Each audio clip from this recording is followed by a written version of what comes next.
تو یہ کیا رانا ثناء اللہ اور وزیر اعظم یہ سوچتے نہیں ہے کہ اس میں اور مریم اورنگزیب کہ یہ ساری ایک اسٹریٹجی شکست خوردہ ہے؟ میں آپ سے عرض کروں، اول یہ 90 ڈیز ہے، اور اس کی بیک گراؤنڈ ہے بھٹی صاحب، بیک گراؤنڈ یہ ہے کہ یحییٰ خان نے 3 سال پہلے، بلکہ 2 سال پہلے کیا کیا تھا؟ اس نے 1969 میں مارچ میں مارشل لا لگایا اور الیکشن ہی نہیں کہہ دیا پہلی تقریر میں الیکشن کرانے آیا ہوں، I am come here to hold election. اس کے بعد الیکشن ہی نہ کرائے، مطالبہ کر رہے ہیں ایسٹ پاکستان بھی ویسٹ پاکستان بھی، الیکشن کرائے تو 2 سال بعد 7 دسمبر 1970 کو اب ہم یہ بلاک کرنا چاہتے تھے 1973 میں جو آئین بنایا جا رہا تھا، وہ نہیں چاہتے تھے کہ یہ صدر کی یا الیکشن کمشنر کی یا کسی کی خوابدید ہو کہ جب چاہے وہ الیکشن کرائے، پوسٹ پون کرے، ایک دفعہ پوسٹ پون بھی کر دیا ڈیٹ پہ۔ پھر جب الیکشن ہو گیا تو دوسری بات ہے بڑی دلچسپ، پھر اب یحییٰ خان اسمبلی نہیں بلاتا تھا، بھائی وہ ایم این اے پھر رہے ہیں، ایم این اے ہو کے کبھی پل کانٹیننٹل میں جا رہے ہیں، کبھی دوسرے ہوٹل میں ادھر ادھر بات، اور اسی طرح ڈھاکے میں، اور یہ اسمبلی نہیں بلا۔ اب اس کے لیے بھی 7 مارچ 1971 کو یحییٰ نے بلا لیے سر، اور اس کا اجلاس پھر ملتوی کر دیا، اور اس کے بعد ایسٹ پاکستان پھر وہ مفتی بہینی وغیرہ باہر نکل آئے، پھر ان کو آرمی ایکشن کرنا پڑا، مجیر کو گرفتار کر کے لے آئے، ملک ٹوٹ گیا۔ اس پر آئین اس نگاہ سے دیکھتا ہے، آپ وہ ڈیبیٹ پڑھیں جو ڈیبیٹ ہوئی ہے ان سیکشن پہ، ان بیانوں، اور تو اس کو فائدہ کرنے سے آئین کو وہ کیا کہتے تھے؟ وہ کہتے تھے کہ یہ 90 دن ہم نے مینڈیٹری رکھنا ہے، اس سے کوئی گنجائش نہیں ہے، اور وہ intention of the legislators reflect کرتا ہے، اور وہ 90 دن اس لیے رکھے کہ یحییٰ خان نے غیر معینہ طور پہ ان کو ملتوی کرتا تھا۔ اب آگے اس کے بعد جو فارمیشن آف گورنمنٹ ہے وہ بھی ٹائٹ شیڈول کے تحت آئین کہتا ہے، آرٹیکل 90 کلاز 2 وہ کہتا ہے کہ parliament shell meat on the 21st day after the election. Parliament shall meet on the 21st day after the election unless sooner summoned by the president.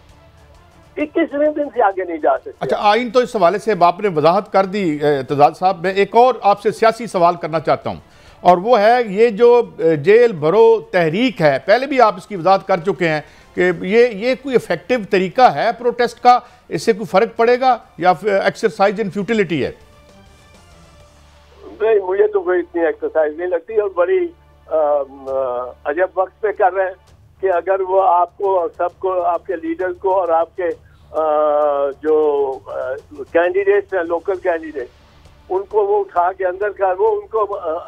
دیں، ورکرز کو گاڑیوں میں بسوں میں بٹھا کے 50 میل دور شہر کے باہر چھوڑ دیں، اور کینڈیڈیٹ آپ کے اندر ہو جائے، اور ساتھ وہ یہ اعلان ہو جائے اس کا یہ جو الیکشن کا، آپ سارے بندے اندر ہوں گے افیکٹولی، اور آپ باہر الیکشن ہو رہا ہوگا، اور یہ اس قسم کی تو وہ چاہتی ہے نون لیگ تو اس قسم کی واک اوور، اس میں جو مجھے نہیں سمجھ آتی کہ یہ گورنمنٹ کو کیا ملے گا، یہ 90 دن کی میعاد سے لڑ کے کتنے دن مل جائیں گے؟ یہ الیکشن 90 دن کے اندر ہوں گے،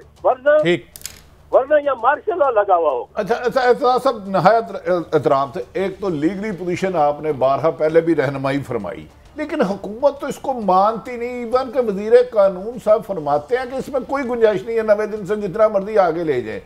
قانون بتا دی۔ لیکن اگر یہ ڈکٹیٹرشپ میں ہوتا کہ 90 دن میں الیکشن نہ کراتے، لیکن یہ جمہوری دور میں ہو رہا ہے، تو آپ ایک پولیٹیشین بھی سینئر ہے، کیا یہ افسوسناک بات نہیں ہے کہ ڈکٹیٹر تو 90 دن کے لیے آتے ہیں، 11 سال جاتے ہیں، لیکن جمہوری دور میں بھی الیکشن نہ ہو تو یہ جمہوریت پہ سوال نہیں ہوگا؟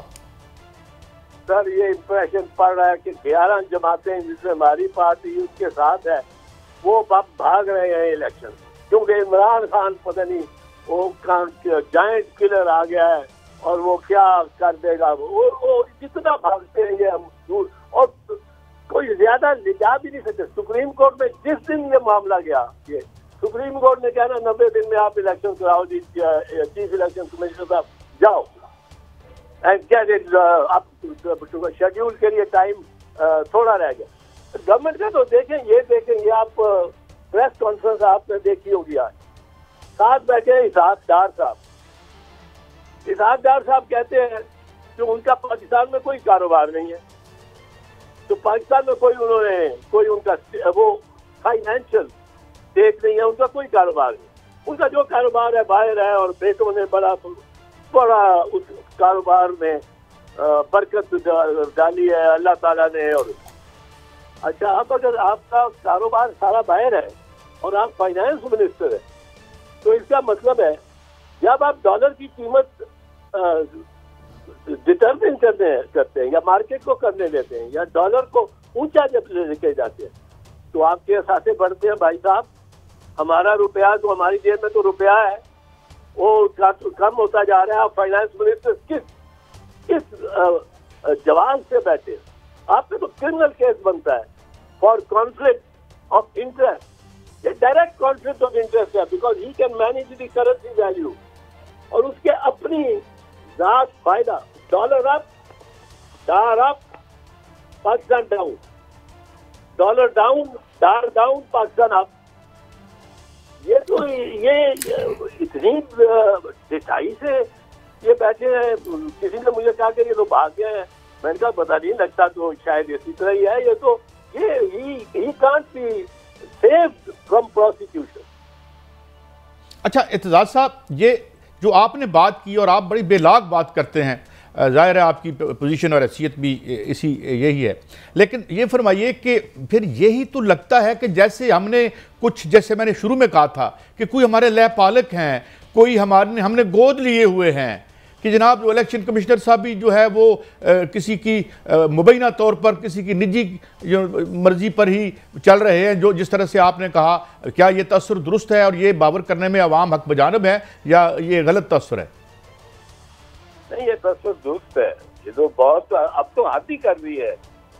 چیف الیکشن کمشنر نے صدر کو اس طرح دے باقی سے لکھ کے، اب صدر کو کا احترام ہماری سب کا احترام ہے۔ صدر غلط ہے، آپ جا کے اس سے کنسلٹیشن کریں، ملے اور کہے سر صاحب آپ کا نہیں ہے، میں مجبور ہوں، میں آئین نہیں مجھے اجازت دیتا، اور آپ اس کا نہ مانے، پر یہ کہ آپ بڑے۔ اچھا اعتزاز صاحب میں معافی چاہتا ہوں، میں چاہتا ہوں تھوڑے وقت میں زیادہ استفادہ آپ سے ہو سکے۔